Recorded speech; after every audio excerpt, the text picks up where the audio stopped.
లక్ష్మీదేవి వివాహం. హిందూ ధర్మశాస్త్రాలలో లక్ష్మీదేవి అనేది ఐశ్వర్యానికి, శ్రేయస్సుకు, ధనానికి మరియు సంపదకు అధిదేవతగా పూజించబడే దేవత. ఆమె విష్ణుమూర్తి గారి ప్రియ భార్య.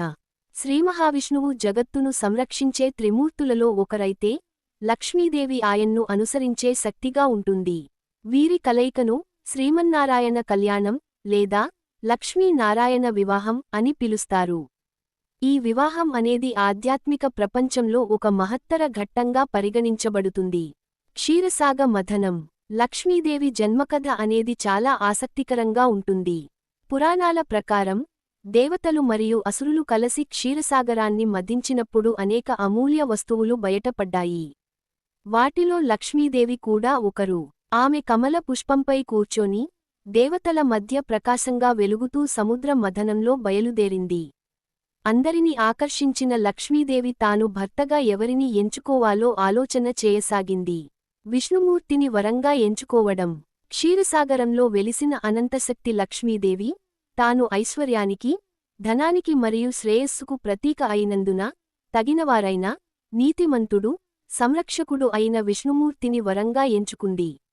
ఈ నిర్ణయం ద్వారా ఆమె విష్ణుమూర్తితో కలసి అన్ని లోకాలకు శ్రేయస్సును ప్రసాదించేందుకు సిద్ధమయ్యారు. ఇది శ్రీమహావిష్ణువు మరియు లక్ష్మీదేవి మధ్య పవిత్రమైన కలయికగా పురాణాలలో పేర్కొనబడింది.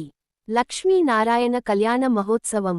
లక్ష్మీదేవి మరియు మహావిష్ణువు కళ్యాణాన్ని పురాణాల ఆధారంగా దేవాలయాలలో, ప్రత్యేకించి తిరుమల, శ్రీరంగం, బద్రీనాథ్ వంటి ప్రఖ్యాత వైష్ణవ క్షేత్రాలలో అత్యంత వైభవంగా జరుపుకుంటారు.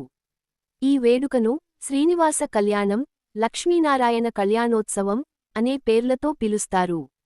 ఉత్సవాల్లో దేవదేవతల విగ్రహాలను అలంకరించి, వేద మంత్రాలతో, నాదస్వరాలతో, మంగళవాయిద్యాలతో కళ్యాణాన్ని జరుపుతారు. భక్తులు ఈ సమయంలో లక్ష్మీదేవిని ఆరాధిస్తూ, ఆయుష్షు, ఐశ్వర్యం, కుటుంబ శ్రేయస్సు కోరుతూ పూజలు చేస్తారు.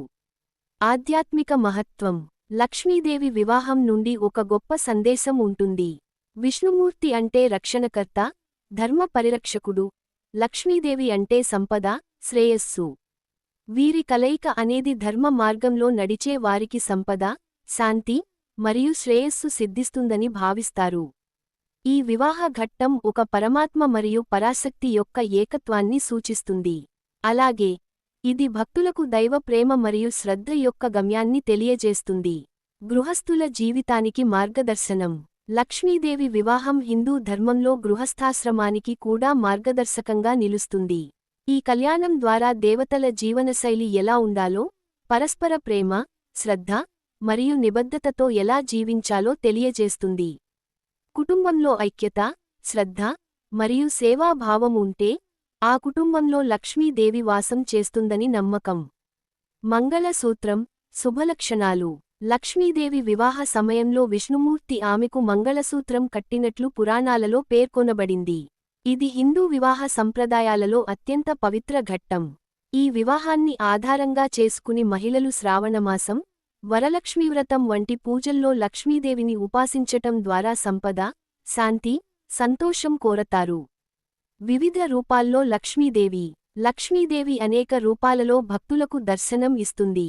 అష్టలక్ష్మీ రూపాలు ఆదిలక్ష్మి, ధాన్యలక్ష్మి, ధనలక్ష్మి, గజలక్ష్మి, విజయలక్ష్మి, విద్యాలక్ష్మి, సంతానలక్ష్మి, ధైర్యలక్ష్మి రూపాల్లో ఆమెను ఆరాధిస్తారు.